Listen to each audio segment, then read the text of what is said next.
ಹರ ಓಂ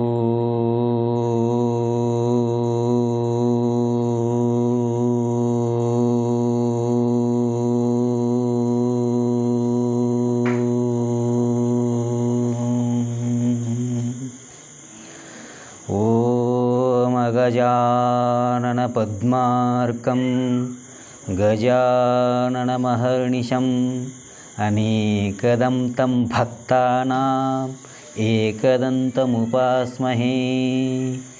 ಶಾರದಾ ಶಾರದಾಂಬೋಜವದನಾ ವದನಾಂಬುಜೆ ಸರ್ವದಾ ಸರ್ವದಾಸ್ಮಾಕಂ ಸನ್ನಿಧಿಂ ಕ್ರಿಯಾತ್.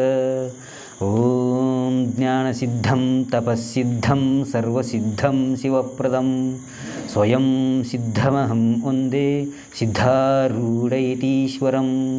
ತಚ್ಚಿಷ್ಯಂ ಮೌನಿನಂ ಶಾಂತಂ ಗುರುನಾಥಾಖ್ಯ ಸದ್ಗುರುಂ ಪರಬ್ರಹ್ಮಸ್ವರೂಪಂ ತಂ ವಂದೇ ವೈರಾಗ್ಯರೂಪಿಣಂ. ಓಂ ಬುದ್ಧಿರ್ಬಲಂ ಯಶೋಧೈರ್ಯಂ ನಿರ್ಭಯತ್ವಮರೋಗಿತಾ ಅಜಾಡ್ಯಂ ವಾಕ್ಪಟುತ್ವಂ ಚ ಹನುಮಸ್ಮರಣಾತ್ ಭವೇತ್ ಹನುಮಸ್ಮರಣಾತ್ ಭವೇತ್. ಹರಃ ಓಂ ತತ್ಸತ್ ಪರಬ್ರಹ್ಮಣೇ ನಮಃ. ಶ್ರೀ ಗಣಪತಿ ಶಾರದಾ ಶ್ರೀ ಗುರುಭ್ಯೋ ನಮಃ. ಓಂ ಶ್ರೀ ಸದ್ಗುರು ಸಿದ್ಧಲಿಂಗಯತಿವರೇಣ್ಯನಂ ಭಾಸುರೈತಿ ಕುಲತಿಲಕನಂ ಪಾಶಾಷ್ಟಕದಿಂ ಪುದಿವನರುದ್ಧರಿಪಣಂ ಸುಸುತಿಹಮಾನಸದಿಂ ಭಜಿಪೆನಾಂ ಭಜಿಪೆನಾಂ ಭಜಿಪೆನಾಂ ಭಜಿಪೆನಾಂ. ಜೈ ಮಂಗಳಂ ಜೈ ನಮಃ ಪಾರ್ವತಿಪತಯೇ ಶಿವ ಹರ ಹರ ಮಹಾದೇವ. ರಾಜಾದಿರಾಜ ಸದ್ಗುರುನಾಥ ಸಿದ್ಧಲಿಂಗೇಶ್ವರ ಮಹಾರಾಜ ಕಿ ಜೈ. ರಾಜಾದಿರಾಜ ಸದ್ಗುರುನಾಥ ದುಂಡೇಶ್ವರ ಮಹಾರಾಜ ಕಿ ಜೈ. सब साधु संत महाराज की जय. श्री गुरुदेव दत्त दत्त अवधू. ಸಮಸ್ತ ಕ್ಷೇತ್ರಾದಿ ದೇವತೆಗಳನ್ನು ಮನವಾರಿ ನೆನೆದು ಅನೇಕ ದೀರ್ಘದಂಡ ನಮಸ್ಕಾರಗಳನ್ನು ಸಲ್ಲಿಸುತ್ತಾ, ಪರಮ ಪೂಜ್ಯರು ಪ್ರಾತಸ್ಮರಣೀಯರು ನಡೆದು ತೋರಿದ ವಿಶ್ವಯೋಗಿಗಳು ಶಾಪಾನುಗ್ರಹ ಶಕ್ತಿ ಸಮರ್ಥರು ಪ್ರಾತಸ್ಮರಣೀಯ ಪೂಜ್ಯಪಾದರು ಆಗಿರತಕ್ಕಂತಹ ಶ್ರೀಮದ್ ಜಗದ್ಗುರು ಶ್ರೀ ಸಿದ್ಧಲಿಂಗೇಶ್ವರ ಅಪ್ಪಾಜಿಯವರ ದಿವ್ಯ ಅಡಿದಾವರೆಗಳಲ್ಲಿ ಅನಂತ ಕೋಟಿ ಸಾಷ್ಟಾಂಗ ನಮಸ್ಕಾರಗಳನ್ನು ಸಲ್ಲಿಸುತ್ತಾ, ಅದೇ ರೀತಿ ತತ್ಪೂಜ್ಯರು ತತ್ಕರಕಮಲ ಸಂಜಾತರು ಪ್ರಾತಸ್ಮರಣೀಯರು ಶ್ರೋತ್ರಿಯ ಬ್ರಹ್ಮನಿಷ್ಠ ಪೂಜ್ಯಪಾದರು ಆಗಿರತಕ್ಕಂತಹ ಗುರುಗಳಾಗಿರತಕ್ಕಂತಹ ಶ್ರೀಮದ್ ಜಗದ್ಗುರು ಶ್ರೀ ದುಂಡೇಶ್ವರ ಮಹಾಸ್ವಾಮೀಜಿಯವರ ದಿವ್ಯ ಅಡಿದಾವರೆಗಳಲ್ಲಿ ಅನಂತ ಕೋಟಿ ಸಾಷ್ಟಾಂಗ ನಮಸ್ಕಾರಗಳನ್ನು ಸಲ್ಲಿಸುತ್ತಾ, ಹಾಗೆ ಎಲ್ಲ ಜಗತ್ತಿನ ಸಮಸ್ತ ಮುನಿಗಳಿಗೂ ಮುಮುಕ್ಷುಗಳಿಗೂ ಮುಕ್ತರಿಗೂ ಯೋಗಿಗಳಿಗೂ ಕೂಡ ಅನಂತ ದೀರ್ಘದಂಡ ನಮಸ್ಕಾರಗಳನ್ನು ಸಲ್ಲಿಸುತ್ತಾ, ಯಾವೊಂದು ಈ ಉಭಯ ಮಹಾತ್ಮರ ಕೃಪಾಛತ್ರದಲ್ಲಿ ಶ್ರವಣ ಮಾಡಿ ತಮ್ಮೆಲ್ಲರ ಆತ್ಮ ಕಲ್ಯಾಣವನ್ನು ಮಾಡಿಕೊಳ್ಳುವುದಕ್ಕೆ ನೆರೆದಿರತಕ್ಕಂತಹ ತಮ್ಮೆಲ್ಲರ ಸದೃದಯಕ್ಕೆ ಸಾಕ್ಷಿಯಾಗಿ ಬೆಳಗತಕ್ಕಂತಹ ಆ ಸಚ್ಚಿತ್ ಸುಖರೂಪ ನಿತ್ಯ ಪರಿಪೂರ್ಣ ಪರಮಾತ್ಮನಿಗೂ ಕೂಡ ಮನವಾರೆ ವಂದಿಸಿ ಆತ್ಮೀಯರೇ. ಸದ್ಗುರುಗಳ ಆದೇಶದಂತೆ ಒಂದೆರಡು ಮಾತುಗಳನ್ನು ಆಡುವುದು. ನಾವೆಲ್ಲ ಮಕ್ಕಳ ಮುಂದೆ ಹೋಗಿ ಏನೋ ನಮಗೆ ತಿಳಿದಷ್ಟು ಅಲ್ಪ ಸ್ವಲ್ಪ ಪಾಠ ಮಾಡಿದವರು. ಆದರೆ ಪ್ರತಿದಿನವೂ ಕೂಡ ಸದ್ಗುರುಗಳ ಅಮೃತ ಧಾರೆಯನ್ನು ಶ್ರವಣ ಮಾಡಿರತಕ್ಕಂತಹ ತಮ್ಮೆಲ್ಲರೆದುರಿಗೆ ಅದು ಅಪ್ಪಾಜಿಯವರ ಅಧ್ಯಕ್ಷತೆಯಲ್ಲಿ ಮಾತನಾಡುವುದಂತಂದರೆ ಎದೆಗೇನೋ ದುಗುಡ. ಆದರೂ ಕೂಡ ಸದ್ಗುರುಗಳು ಇದ್ದಾರೆ ಅನ್ನತಕ್ಕಂತಹ ಒಂದು ಅಭಯವನ್ನು ಪಡೆದುಕೊಂಡು ನಾನು ಮುಂದುವರಿಯುವೆ.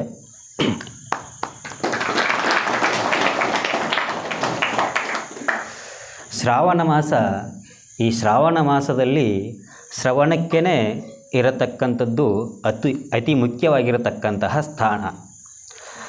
ನಾವು ಹಗಲಿರುಳು ಇಡೀ 12 ತಿಂಗಳುಗಳಲ್ಲಿ ಏನೇನೇನೋ ನಾವು ಶ್ರವಣವನ್ನು ಮಾಡಿರ್ತೀವಿ. ಹೇಳುವುದು, ಕೇಳುವುದು, ಕಟ್ಟೆ ಭಾಷಣ, ಅಡುಗೆ ಮನೆ ಒಲೆ ಮುಂದೆ ಇರತಕ್ಕಂತಹ ಭಾಷಣ, ಆಲ್ತು ಪಾಲ್ತು ಮನೆ ಊಟ ಮಾಡಿ ಮಂದಿ ಉಸಾವರಿ ಮಾಡತಕ್ಕಂತಹ ಭಾಷಣ, ಇದೆಲ್ಲವೂ ಕೂಡಿ ನಾವು ಹಗಲಿರುಳು ಮಾಡ್ತಾ ಇರ್ತೇವೆ. ಆದರೆ ಇದು ಶ್ರಾವಣ ಯಾಕೆ ಅಂತ ಕೇಳಿದ್ದಾದರೆ ಶ್ರವಣಕ್ಕೋಸ್ಕರ. ಯಾವುದರ ಶ್ರವಣಕ್ಕೋಸ್ಕರ ಅಂತ ಅಂದಿದ್ದಾದರೆ ಆತ್ಮಚಿಂತನದ ಶ್ರವಣಕ್ಕೋಸ್ಕರ, ಆ ಪರಮಾತ್ಮನ ಶ್ರವಣಕ್ಕೋಸ್ಕರ, ಸದ್ಗುರುಗಳ ಮಹಿಮೆಯ ಶ್ರವಣಕ್ಕೋಸ್ಕರ. ಹೀಗಾಗಿ ಹಿಂದಿನ ಹಿರಿಯರು ಈ ಶ್ರಾವಣ ಮಾಸವು ಶ್ರವಣಕ್ಕೆ ಅಂತಂದರೆ ಕೇಳಲಿಕ್ಕೆ ಮೀಸಲಾಗಿ ಇಡಬೇಕು. ಈ ಶ್ರಾವಣ ಮಾಸದಲ್ಲಿ ಪುಣ್ಯವಂತ ಮಹಾತ್ಮರ ಚರಿತ್ರೆಗಳನ್ನು ಕೇಳಬೇಕು, ಭಗವಂತನ ಆರಾಧನೆಯನ್ನು ಮಾಡಬೇಕು, ಭಕ್ತಿಯಲ್ಲಿ ಭಜನಾದಿಗಳನ್ನು ಮಾಡಬೇಕು, ತಮ್ಮ ಅಂತಃಕರಣವನ್ನು ಸ್ವಚ್ಛವಾಗಿ ಮಾಡಿಕೊಂಡು ಜ್ಞಾನದ ಕಡೆ ಹೋಗಿ ಜ್ಞಾನವನ್ನು ಪಡೆದು ಮುಕ್ತರಾಗಬೇಕು ಅನ್ನತಕ್ಕಂತಹ ಉದ್ದೇಶದಿಂದ ಶ್ರಾವಣವನ್ನು ಮಾಡಿದ್ದಾರೆ. ನನಗಿಂತಲೂ ಕೂಡ ನೀವು ಪುಣ್ಯವಂತರೇ ಹೌದು. ಯಾಕೆ ಅಂತ ಅಂದಿದ್ದಾದರೆ ಪ್ರತಿದಿನವೂ ಕೂಡ ಸದ್ಗುರುಗಳ ಸಮ್ಮುಖದಲ್ಲಿ ಸೇರಿ ಸದ್ಗುರುಗಳ ದರ್ಶನ, ಆಶೀರ್ವಚನ, ಕೃಪಾಶೀರ್ವಾದವನ್ನು ಪ್ರತಿನಿತ್ಯವೂ ನೀವು ಪಡಿತಾ ಇರ್ತೀರ. ಹೀಗಾಗಿ ನನಗಿಂತಲೂ ನೀವು ಧನ್ಯರೇ ಸರಿ, ಪುಣ್ಯವಂತರೇ ಸರಿ. ಹೀಗಾಗಿ ಅಪ್ಪವರ ಒಂದು ಕೃಪಾದೃಷ್ಟಿ ತಮ್ಮೆಲ್ಲರಿಗೂ ಕೂಡ ಇದ್ದೇ ಇದೆ. ನಾವು ಬೇರೆ ಬೇರೆ ಗೃಹೀತ ಇವ ಕೇಶೇಷು ಮೃತ್ಯುನ ಧರ್ಮಮಾಚರೇತ್ ಅಂತ ಹೇಳ್ತಾರೆ. ಧರ್ಮವನ್ನು ಮನುಷ್ಯ ಮಾಡಬೇಕು. ಯಾಕಂತಂದರೆ ಸತ್ತಾಗ ದನ ಕನಕಾದಿ ಸತಿಸುತಾದಿ ಯಾವುದೂ ಕೂಡ ನಮ್ಮ ಸಹವಾಗಿ ಬರುವುದಿಲ್ಲ, ನಮ್ಮ ಜೊತೆಗೂಡಿ ಬರುವುದಿಲ್ಲ. ಹೀಗಾಗಿ ಧರ್ಮ ಮಾತ್ರ ನಾವು ಮಾಡಿರತಕ್ಕಂತಹ ಧರ್ಮ, ಅಧರ್ಮ ಮಾಡಿದ್ದರೆ ಅಧರ್ಮ, ಅವೆರಡೇ ನಮ್ಮ ಜೊತೆ ಬರ್ತವೆ. ಹೀಗಾಗಿ ಧರ್ಮವನ್ನು ಮಾಡಬೇಕು ಅಂತ ಹೇಳಿದರು ಮಹಾತ್ಮರು. ಯಾವಾಗ ಧರ್ಮವನ್ನು ಮಾಡಬೇಕು ಅಂತ ಕೇಳಿದ್ದಾದರೆ ಪ್ರತಿದಿನವೂ ಅಹರಹ ಸಂಧ್ಯಾಮುಪಾಸೀತ ಅಂತ ಹೇಳ್ತಾರೆ. ಭಗವಂತನ ಉಪಾಸನೆಯನ್ನು ಯಾವಾಗ ಮಾಡಬೇಕು ಅಂತ ಕೇಳಿದ್ದಾದರೆ ಅದಕ್ಕೇನು ತಿಥಿಗಳಿಲ್ಲ, ಮಿತಿಗಳಿಲ್ಲ. ಯಾವಾಗ ನಾವು ಎಚ್ಚರಿರ್ತೀವೋ, ಯಾವಾಗ ನಾವು ಮಲಗಿರ್ತೀವೋ ಪರಮಾತ್ಮನ ನಾಮಸ್ಮರಣೆಯನ್ನೇ ಮಾಡ್ತಾ ನಾವು ಊಟ ಮಾಡಬೇಕು, ಕೆಲಸ ಮಾಡಬೇಕು, ತಿರುತ್ತಾ ಇರಬೇಕು. ಮಲಗುವಾಗ ಕೂಡ ಪರಮಾತ್ಮನ ನಾಮವನ್ನೇ ನಾವು ಗುರುಗಳ ನಾಮಸ್ಮರಣೆಯನ್ನೇ ಮಾಡ್ತಾ ಇರಬೇಕು ಅನ್ನತಕ್ಕಂಥದ್ದನ್ನು ಅಹರಹ ಸಂಧ್ಯಾ ಉಪಾಸೀತ ಇತ್ಯಾದಿಯಾಗಿ ಹೇಳಿದರು. ಹೀಗಾಗಿ ಧರ್ಮವನ್ನು ಮಾಡಬೇಕು ಅಂತ ಹೇಳಿದ್ದಕ್ಕಾಗಿ ಯಾವಾಗ ಧರ್ಮವನ್ನು ಮಾಡಬೇಕು ಅಂತ ಕೇಳಿದ್ದಾದರೆ ಗೃಹೀತ ಇವ ಕೇಶೇಷು ಮೃತ್ಯುನಾ ಧರ್ಮಮಾಚರೇತ್ ಅಂತ ಹೇಳಿದರು. ಆ ಯಮನು ಕಟುಕನಾಗಿರತಕ್ಕಂತಹ ಯಮರಾಜನು ನಮ್ಮ ಕೂದಲ ಹತ್ತಿರಕ್ಕೆ ಬಂದು ನಮ್ಮ ಕೂದಲಗಳನ್ನು ಹಿಡಿದು, ನಾವು ಹೆಂಗೆ ಹುಲ್ಲು ಹಿಡಿದು ಹುಲ್ಲಿನ ಜುಟ್ಟ ಹಿಡ್ದಂಗೆ ಹೆಂಗೆ ಹಿಡಿದು ಅವನು ಕೊಯ್ಯಬೇಕಂತ ಕುಡುಗೋಲೇನು ಬೀಸಿರ್ತೀವಲ್ಲ, ಹಂಗೆ ಯಮ ನಮ್ಮನ್ನು ಒಯ್ಯಬೇಕು, ನಮ್ಮ ಪ್ರಾಣಗಳನ್ನು ಹರಣ ಮಾಡಿ ಮುಂದಕ್ಕೆ ಒಯ್ಯಬೇಕು ಅಂತ ಕೂರ್ತಿರ್ತಾನೆ ಅಂತ ತಿಳಿದುಕೊಂಡು ನಾವಿನ್ನೇನು ಈಗ ಸಂಜೆ ಆಯಿತು, ಬೆಳಗ್ಗೆ ನೋಡ್ತೀವೋ ಇಲ್ಲವೋ ಗೊತ್ತಿಲ್ಲ, ಈಗಷ್ಟರಲ್ಲೇ ಬೆಳಗ್ಗೆ ಆಗುವುದರಲ್ಲೇ ನಾವು ಪುಣ್ಯವನ್ನು ಮಾಡಬೇಕು, ಧರ್ಮವನ್ನು ಆಚರಿಸಬೇಕು ಅನ್ನತಕ್ಕಂತಹ ದೃಷ್ಟಿಯಿಂದ ನಮಗೆ ಮೃತ್ಯು ಮುಂದಿದೆ ಅನ್ನತಕ್ಕಂತಹ ಭಯವನ್ನಿಟ್ಟುಕೊಂಡು ನಾವು ಇವತ್ತೇ ನಮ್ಮ ಪಾಲಿನ ಧರ್ಮವನ್ನು ಮಾಡಬೇಕು ಅನ್ನತಕ್ಕಂಥದ್ದನ್ನು ಗೃಹೀತ ಇವ ಕೇಶೇಷು ಮೃತ್ಯುನ ಧರ್ಮಮಾಚರೇತ್ ಎನ್ನುವುದಾಗಿ ಹೇಳಿದ್ದಾರೆ. ಹೀಗಾಗಿ ಜೀವನದುದ್ದಕ್ಕೂ ಕೂಡ ಧರ್ಮವನ್ನು ಆಚರಿಸಬೇಕು, ಮಹಾತ್ಮರ ದರ್ಶನವನ್ನು ಪಡೆಯಬೇಕು, ಜ್ಞಾನವನ್ನು ಆಲಿಸಬೇಕು ಅನ್ನತಕ್ಕಂಥದ್ದನ್ನು ಹೇಳಿದರು. ಅದಕ್ಕೆ ವಿಶೇಷವಾಗಿರತಕ್ಕಂತಹ ಅನೇಕ ಏಕಾದಶಿ ಇತ್ಯಾದಿ ಆಗಿರತಕ್ಕಂತಹ ತಿಥಿಗಳನ್ನು ಹೇಳಿದರು. ಶರನ್ನವರಾತ್ರಿ, ಶ್ರೀರಾಮನವಮಿ ಇತ್ಯಾದಿಯಾಗಿ ಭಾಗವತ ಕಥೆಗಳು ನಡೀತಾ ಇರ್ತವೆ, ಉಪನಿಷತ್ ಶ್ರವಣಗಳು ನಡೀತಾ ಇರ್ತವೆ. ಒಂದೊಂದು ತಿಥಿಯ ಮಿತಿಯ ನಿಮಿತ್ತ ಮಾಡಿಕೊಂಡು ಮಹಾತ್ಮರು ಭಕ್ತರಿಗೆ ಉದ್ಧಾರವಾಗಲೆಂದು ತಿಳಿದು ಉಪದೇಶವನ್ನು ಮಾಡ್ತಿರ್ತಾರೆ. ಅದೆಲ್ಲವನ್ನು ನಾವು ಗಮನದಲ್ಲಿಟ್ಟುಕೊಂಡು ಆಯಾಯ ತಿಥಿಮಿತಿಗಳಲ್ಲಿ ಸದ್ಗುರುಗಳ ಚರಿತ್ರೆಯ ಶ್ರವಣ, ಆತ್ಮಜ್ಞಾನವನ್ನು ಹೊಂದಬೇಕಾಗಿರ್ತದೆ. ಆಮೇಲೆ ಇದು ಶ್ರಾವಣ ಮಾಸ. ಈ ಶ್ರಾವಣದುದ್ದಕ್ಕೂ ನಾವು ಏನೇ ಅಡೆತಡೆಗಳು ಬಂದರೂ ಕೂಡ ಲಕ್ಷಾಂತರ ವಿಘ್ನಗಳಂತೆ. ಹೀಗಾಗಿ ಮಹಾತ್ಮರ ಪುಣ್ಯಕ್ಷೇತ್ರಕ್ಕೆ ಬರಬೇಕಾದರೆ ಲಕ್ಷಾಂತರ ವಿಘ್ನಗಳಂತೆ. ಶ್ರೀರಾಮಕೃಷ್ಣ ಪರಮಹಂಸರು ಹೇಳಿದ್ರಂತೆ, ಪಾಪಿಗಳೆಲ್ಲ ಗಂಗಾ ಸ್ನಾನಕ್ಕೆ, ಕಾಶಿ ಯಾತ್ರೆಗೆ ಹೋಗಿ ಗಂಗಾ ಸ್ನಾನ ಮಾಡಿ ಎಲ್ಲರೂ ಕೂಡ ಪುನೀತರಾಗ್ತಾರೆ. ಯಾಕಂತಂದರೆ ಗಂಗಾ ತಾಯಿಯ ಮಹಿಮೆಯೇ ಅಂಥದ್ದು. ಹೀಗಾಗಿ ಗಂಗೆಯಲ್ಲಿ ಮಿಂದವರು ಪಾಪರಹಿತರಾಗಿರುತ್ತಾರೆ ಅಂತ ಎಲ್ಲರೂ ಭಾವಿಸಿದ್ದಾರೆ. ಆದರೆ ಪರಮಹಂಸರು ಹೇಳಿದ್ರಂತೆ, ಯಾತ್ರಿಕರೆಲ್ಲರೂ ಕೂಡ ಪಾಪಿಗಳಾಗಿ ಯಾತ್ರಿಕರಾಗಿ ಹೋಗ್ತಾರೆ. ಆದರೆ ಸ್ನಾನ ಮಾಡುವಾಗ ಮಾತ್ರ ಏನಾಗಿರುತ್ತೆ ಅಂತಂದರೆ ಅವು ಎಲ್ಲ ನಾವು ಮಾಡಿರತಕ್ಕಂತಹ ಕರ್ಮಗಳು, ದುಷ್ಕರ್ಮಗಳು, ಪಾಪಗಳು ದಡದಲ್ಲೇ ಕೂತಿರ್ತಾವಂತ. ನಾವು ಪುಣ್ಯವಂತರಾಗಿಯೇ ಸ್ನಾನ ಮಾಡ್ತೀವಂತ. ಮತ್ತು ಪುಣ್ಯವಂತರಾಗಿಯೇ ಎದ್ದು ಬರುವಾಗ, ಆಮೇಲೆ ನಾವು ಮನೆಗೆ ಬರುವಾಗ ಮತ್ತು ನಾವು ಮಾಡಿರ್ತಕ್ಕಂತಹ ದುಷ್ಕರ್ಮಗಳು, ಪಾಪಗಳು ನಮ್ಮನ್ನು ಹಿಡ್ಕೊಳ್ತಾವಂತ. ಆದರೆ ಸದ್ಗುರುಗಳ ಪಾದ ಹಂಗಲ್ಲ. ಸದ್ಗುರುಗಳ ಪಾದಕ್ಕೆ ನಾವು ಬಂದು ಸೇರಿದ್ದಾದರೆ ಎಲ್ಲವನ್ನೂ ಕೂಡ ಭಸ್ಮ ಮಾಡತಕ್ಕಂತಹ ಶಕ್ತಿ ನಮ್ಮ ಸದ್ಗುರುಗಳಿಗೆ ಇದೆ. ಹೀಗಾಗಿ ಸದ್ಗುರುಗಳ ಅನೇಕ ಅಡೆತಡೆಗಳನ್ನು ನಾವು ಬದಿ ಮಾಡಿ ಸದ್ಗುರುಗಳ ಕಡೆ ಬಂದು ನಾವು ದರ್ಶನ ಆಶೀರ್ವಾದಗಳನ್ನು ಪಡಿಬೇಕು. ಗುರುಕೃಪಾ ಅನ್ನತಕ್ಕಂಥದ್ದು ಅತ್ಯಂತ ಉತ್ತಮವಾಗಿರತಕ್ಕಂಥದ್ದು. ಮೂಕಂ ಕರೋತಿ ವಾಚಾಲಂ ಪಂಗುಂ ಲಂಘಯತಿ ಗಿರಿಂ ಯತ್ ಕೃಪಾ ತಮಹಂ ಒಂದೇ ಪರಮಾನಂದ ಮಾಧವಂ ಅಂತ ಈಗ ತಾನೇ ಒಳಗಡೆ ಪೂಜೆ ಮಾಡುವಾಗ ಅಪ್ಪಾಜಿಯವರು ಸಂಗಣಕ ಯಂತ್ರದಲ್ಲಿ ಟಂಕಿಸ್ತಾ ಇದ್ದಿದ್ದನ್ನು ಸ್ವಲ್ಪ ಗಮನಿಸಿದೆ. ಈ ಶ್ಲೋಕವನ್ನು ಅಪ್ಪಾಜಿಯವರು ಅಲ್ಲಿ ಟೈಪ್ ಮಾಡ್ತಾಯಿದ್ರು. ಸದ್ಗುರುಗಳ ಮಹಿಮೆ ಹೇಗೆ ಅಂತಂದರೆ, ಮೂಕಂ ಕರೋತಿ ವಾಚಾಲಂ, ಮೂಕನಾದರೂ ಕೂಡ ಇಲ್ಲಿಯೇ ಸಾಕಷ್ಟು ಉದಾಹರಣೆಗಳು. ಓದಲಾರ್ದವರು ಕೂಡ ಪ್ರತಿದಿನ ಭಕ್ತಿಯಿಂದ ಶ್ರದ್ಧೆಯಿಂದ ಗ್ರಂಥವನ್ನು ಸ್ಪರ್ಶಿಸಿ ನಮಸ್ಕಾರ ಮಾಡಿ ಅದನ್ನು ಮುಟ್ಟಿ ಅವರು ಓದುವುದನ್ನೇ ಕಲಿತುಕೊಂಡಿದ್ದಾರೆ ಅನ್ನತಕ್ಕಂತಹ ತಮ್ಮಲ್ಲೇ ಮಾತೆರೆ ಉದಾಹರಣೆಯನ್ನು ನಾವು ನೋಡ್ತೀವಿ, ಅಪ್ಪಾಜಿಯವರ ಮುಖಾಂತರ ಕೇಳ್ತೀವಿ.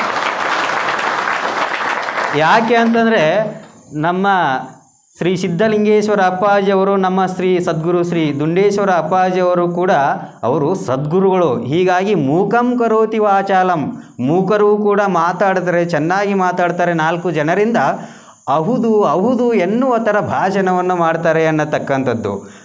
ಪಂಗುಂ ಲಂಘಯತೆ ಗಿರಿಂ, ಹೆಳವನಾಗಿದ್ದರೂ ಕೂಡ, ಕುಂಟನಾಗಿದ್ದರೂ ಕೂಡ ಅವನು ಪರ್ವತವನ್ನು ಆರೋಹಣೆ ಮಾಡ್ತಾನೆ. ಇದೀಗ ತಾನೇ ಲಕ್ಷ್ಮಣವರು ಹೇಳಿದರು, ಅವರು ಎಷ್ಟೋ ಕಿಲೋಮೀಟ್ರ್ ಅಲ್ಲಿಂದ ಒಂದೇ ಗಂಟೆಯಲ್ಲಿ ಹೋಗಿ ಬರ್ತಾಯಿದ್ರು ಅನ್ನತಕ್ಕಂಥದ್ದು. ಯಾಕೆ ಅಂತ ಕೇಳಿದ್ದಾದರೆ ದೊಡ್ಡ ಸದ್ಗುರುಗಳ ಕೃಪೆ ಅವರಿಗಿತ್ತು. ಹೀಗಾಗಿ ಅವರು ನಾವು ಊಹಿಸಲಾರದಷ್ಟು ವೇಗದಲ್ಲಿ, ನಮ್ಮ ಮನಸ್ಸಿನ ವೇಗದಲ್ಲಿ, ಗಾಳಿಯೂ ಕೂಡ ಅಷ್ಟೊಂದು ವೇಗದಲ್ಲಿ ಹೋಗೋದಿಲ್ಲ. ಆದರೂ ಕೂಡ ಶಾಪಾನುಗ್ರಹ ಶಕ್ತಿ ಸಮರ್ಥರಾಗಿರತಕ್ಕಂತಹ ಸದ್ಗುರು ಸಮರ್ಥರ ಒಂದು ಕೃಪಾ ಆಶೀರ್ವಾದದಿಂದ ಅವರು ಗಾಳಿಯಕ್ಕಿಂತ ವೇಗವಾಗಿ ಹೋಗಿ ವೇಗವಾಗಿ ಬರ್ತಿದ್ದರು. ಇದುವೇ ಏನು ಸದ್ಗುರುಗಳ ಕೃಪೆ. ಪಂಗುಂ ಲಂಘಯತಿ ಗಿರಿಂ. ಮತ್ತು ಅಪ್ಪಾಜಿಯವರು ಕೂಡ ನಮಗೆ ಹೇಳ್ತಿದ್ರು, ಶ್ರೀ ಸಿದ್ಧಲಿಂಗೇಶ್ವರ ಅಪ್ಪಾಜಿಯವರು ಪ್ರತಿದಿನವೂ ಕೂಡ ಶ್ರೀಶೈಲಕ್ಕೆ ಹೋಗಿ ಬರ್ತಿದ್ರಂತೆ, ಆರಾಮಾಗಿ ಒಂದೇ ಗಂಟೆಯಲ್ಲಿ. ಅಂಥ ದಿವ್ಯವಾಗಿರತಕ್ಕಂತಹ ಭವ್ಯವಾಗಿರತಕ್ಕಂತಹ ಶಕ್ತಿ ಸಮರ್ಥರು ಶ್ರೀ ಸಿದ್ಧಲಿಂಗೇಶ್ವರ ಸದ್ಗುರುಗಳು. ಅಂಥವರ ಸನ್ನಿಧಾನಕ್ಕೆ ನಾವು ಬಂದಿದ್ದೀವಿ ಅಂತಂದರೆ ನಮ್ಮದು ಕೂಡ ಎಲ್ಲೋ ಅನೇಕ ಜನ್ಮಗಳಲ್ಲಿ ಮಾಡಿರತಕ್ಕಂತಹ ಒಂದು ಪುಣ್ಯದ ಲೇಷ ಇದ್ದೇ ಇರಬೇಕು ಅಂತ ನಾವು ಭಾವಿಸಬೇಕು. ಇಲ್ಲಾಂತಂದರೆ ಪಾಪಿಗಳಿಗೆ ಇಲ್ಲಿ ಅವಕಾಶ ಇಲ್ಲ ಅನ್ನತಕ್ಕಂಥದ್ದು. ಯತ್ ಕೃಪಾ ತಮಹಂ ಒಂದೇ ಪರಮಾನಂದ ಮಾಧವಂ. ಸದ್ಗುರುಗಳ ಕೃಪೆ ಇದ್ದರೆ ನಾವು ಜೀವನದಲ್ಲಿ ಏನೇನೋ ಮಾಡಬೇಕು. ಹಾಗಂತ ಸದ್ಗುರುಗಳ ಕೃಪೆ ನಮಗೆ ಆಗಲಿಲ್ಲ ಅಂತ ನಾವು ಊಹಿಸಬಾರ್ದು. ಧನ ಕನಕಾದಿಗಳನ್ನು ನೋಡಿ ಸದ್ಗುರುಗಳು ನಮಗೆ ಕೊಡಲಿಲ್ಲ ಅನ್ನತಕ್ಕಂಥದ್ದಲ್ಲ. ಈ ಜೀವನಕ್ಕೆ, ಈ ಬೆಂದಾಗಿರತಕ್ಕಂತಹ ಜೀವನಕ್ಕೆ, ಈ ಸಂಸಾರ ಸುಳಿಗೆ ನಾವು ಬೇಸರಿಸಬೇಕು. ಸದ್ಗುರುಗಳ ಕೃಪೆ ನಮಗೆ ಕಾಣತಕ್ಕಂಥದ್ದಲ್ಲ, ಅದು ಅಗೋಚರ. ಕಣ್ಣಿಗೆ, ಈ ಚರ್ಮ ಚಕ್ಷುಗಳಿಗೆ ಕಾಣತಕ್ಕಂಥದ್ದಲ್ಲ, ಅದು ಅಗೋಚರವಾಗಿರತಕ್ಕಂತಹ ಶಕ್ತಿ.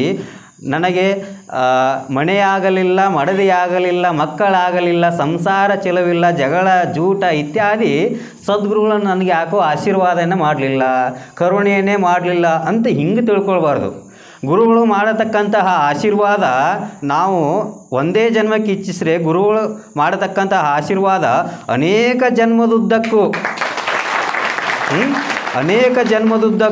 ಈ ದುಃಖ ತಪ್ತವಾಗಿರತಕ್ಕಂತಹ ಸಂಸಾರದಿಂದ ಬಿಡುಗಡೆಗೊಳಿಸಿರತಕ್ಕಂಥದ್ದು, ಆ ಶಕ್ತಿ ಇರತಕ್ಕಂಥದ್ದು ಸದ್ಗುರುಗಳ ವಾಣಿ ಹಾಗೂ ಆಶೀರ್ವಾದದಲ್ಲಿ. ನಾವು ನೀವೆಲ್ಲರೂ ಪುಣ್ಯವಂತರು. ಅಂಥ ಮಹಾ ಸದ್ಗುರುಗಳ ಕೃಪೆ ಹಾಗೂ ಸದ್ಗುರು ಶ್ರೀ ದುಂಡೇಶ್ವರ ಅಪ್ಪಾಜಿಯವರ ಕೃಪೆ ನಿಮ್ಮೆಲ್ಲರಿಗೂ ಆಗ್ತಾಯಿದೆ. ಗುರುಗಳ ದರ್ಶನ, ಆಶೀರ್ವಚನ, ಆತ್ಮಜ್ಞಾನದ ಶ್ರವಣ ಎಲ್ಲವೂ ಕೂಡ ನಮಗೆ ದೊರೀತಾ ಇದೆ. ಹೀಗಾಗಿ ಎಷ್ಟೋ ಜನರು ನೀವು ನೋಡಿರಬೇಕು, ಊರಲ್ಲಿ ಎಷ್ಟೇ ಜನ ಇರ್ತಾರೇನು, ಅನೇಕ ಸಾವಿರಾರು ಜನಗಳಿರ್ತಾರೆ. ಆದರೂ ಅವರೆಲ್ಲರೂ ಕೂಡ ಮಠಕ್ಕೆ ಬರಲಲ್ಲರು. ಯಾಕೆ ಅಂತಂದರೆ ಅವರು ಮಾಡಿರತಕ್ಕಂತಹ ಕೆಲವೊಂದಷ್ಟು ಕಾರ್ಯಗಳು, ಕರ್ಮಗಳು ಅವರನ್ನು ಹಿಂದೆಳಿತವೆ. ಇಲ್ಲಿಗೆ ಬಂದಂಥವರು ಅತ್ಯಂತ ಪುಣ್ಯವಂತರು. ಅಲ್ಲೇ ಕೇಳಿಸ್ತದ ನಮಗೆ, ಊರಲ್ಲೇ ಆರಾಮಾಗಿ ಸೋಫಾ ಮೇಲೆ ಮನೆಯೊಳಗೆ ಕುಂತ್ಕೊಂಡು ಟಿವಿ ಆಫ್ ಮಾಡಿ ಮೈಕಂತೂ ಕೇಳ್ತದ, ಮ್ಯಾಲೆ ಕಟ್ಟಿಬಿಟ್ಟಿದ್ದಾರು ಅಂತ ಕೇಳಿದರೂ ಕೂಡ ಇಲ್ಲಿರತಕ್ಕಂತಹ ಜನರಷ್ಟು ಪುಣ್ಯವಂತರು ಅವರಲ್ಲ. ನೀವು ಸಾಕ್ಷಾತ್ತಾಗಿ ಸದ್ಗುರುಗಳ ದರ್ಶನವನ್ನು ಮಾಡ್ತಿದ್ದೀರಿ. ಹೀಗಾಗಿ ನೀವು ನೀವೆಲ್ಲರೂ ಪುಣ್ಯವಂತರು. ಹೀಗೆ ಮುಂದೆಯೂ ಕೂಡ ಸದ್ಗುರುಗಳ ಕೃಪೆ ನಿಮ್ಮೆಲ್ಲರ ಮೇಲೆ ಇರಲಿ ಎಂದು ಆಶಿಸುತ್ತಾ, ಸದ್ಗುರುಗಳು ಎಲ್ಲರನ್ನೂ ಉದ್ಧರಿಸಲಿ ಎಂಬುದಾಗಿ ಕೋರುತ್ತಾ, ಉಭಯ ಸದ್ಗುರುಗಳ ಪದಕಮಲಗಳಲ್ಲಿ ನನ್ನ ಅರಿದರಿಯದ ಈ 2 ಅಗ್ರೂಪ ಸೇವಾ ಪುಷ್ಪಗಳನ್ನು ಉಭಯ ಸದ್ಗುರುಗಳ ಪಾದದಲ್ಲಿ ಸಮರ್ಪಿಸುತ್ತೇನೆ. ಹರಿ ಓಂ ತತ್ಸತ್ ಪರಬ್ರಹ್ಮಣೇ ನಮಃ. ರಾಜಾದಿರಾಜ ಸದ್ಗುರುನಾಥ ಸಿದ್ಧಲಿಂಗೇಶ್ವರ ಮಹಾರಾಜ್ ಕಿ ಜೈ.